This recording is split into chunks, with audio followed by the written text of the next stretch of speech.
家己大埔的和平社区用废弃的大水茶做 violin， 带动社区的产业发展，嘛互偏乡行出艺文特色。伊嘛摕到民间的文教基金会的补助，6年来已经帮助全国超过4000个弱势的人去学技术，发挥因的专长。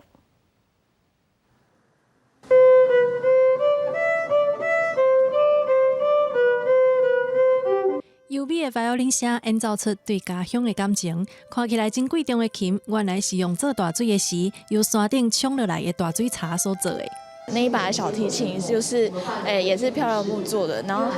你听它的音色，就是其实也蛮不错的。我觉得小提琴漂亮木也是可以，就是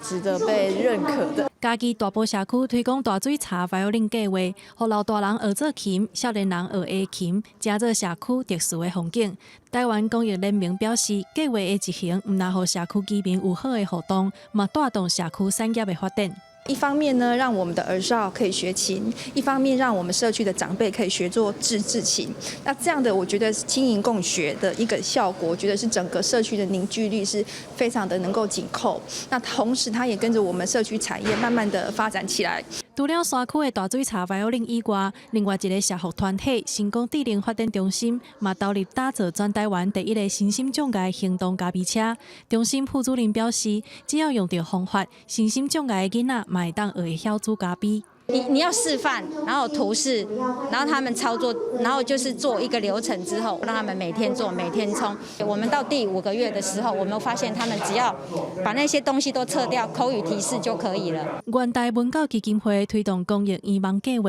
今年已经进入第6档，培训全国超过4000个弱势人士学习技术，搁再帮助因发挥专长，回馈予社会。记者麦尚英、曾派文台北报道。